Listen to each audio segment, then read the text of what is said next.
Roy Campanella joined the Dodgers, beginning a 10-year career that would result in 3 MVP awards and later election to the Hall of Fame.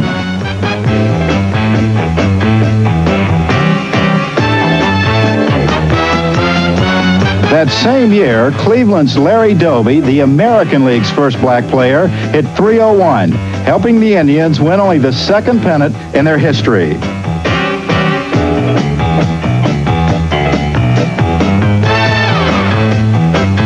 I think the biggest highlight was 1948 when we won the pennant.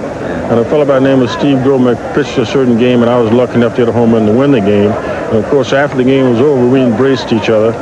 And that kind of a picture was taken and was sent all around the country with a black and a white embracing each other. The first time it ever happened in Major League Baseball. And I kind of feel real good about that. And I think that moment was the greatest moment for me, because you're talking about dealing with human beings, and you're talking about after baseball is over, you still have to deal with human beings. So that was a great thrill for me. It had been a great year for Cleveland. The Indians finished the season tied with the Boston Red Sox and reached the World Series by defeating the Red Sox in the American League's first pennant playoff. Owner Bill Veeck's Indians also set a Major League attendance mark of 2.8 million in their spacious municipal stadium.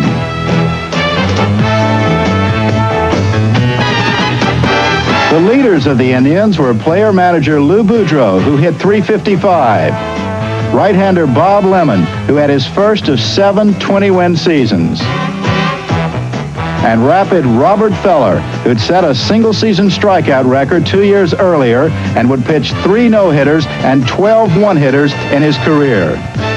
I think Walter Johnson was the greatest pitcher in Major League history. The greatest strikeout artist. He didn't have a curveball. He was the fastest pitcher in history. And after Walter Johnson, I could consider Bob Feller was one of the better ones.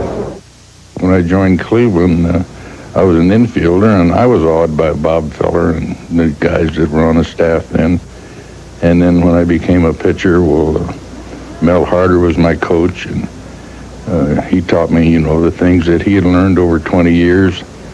And when I was a center fielder before I became a pitcher, my first trip into Yankee Stadium playing center field, and when Joe DiMaggio ran off after we made our first outs, and I went up and stood in center field, it was hard to really believe that I was standing in the same cleat marks that Joe DiMaggio just left.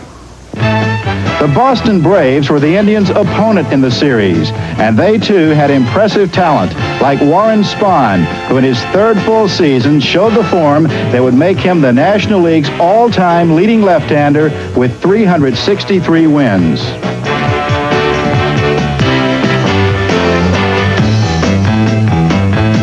Spahn was complemented by right-hander Johnny Sain, who led the majors with 24 victories. Thus, the 2 Brave aces gave rise to the famed refrain, "Spahn and Sain, and pray for rain."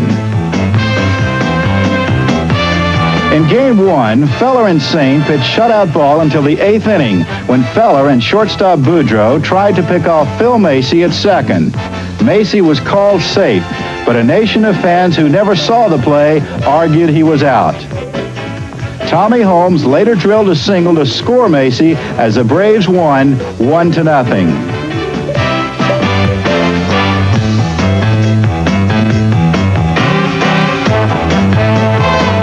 Despite Feller's loss, Cleveland went on to win the World Series, although seemingly forgotten by millions of Bob Feller fans who blame the fact that he never won a series game on the disputed call at second.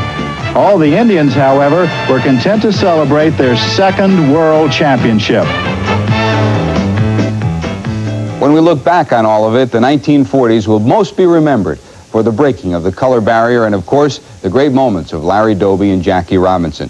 There were some great Cleveland teams as they win their 2nd World Championship. They would not be a major force again until the 50s.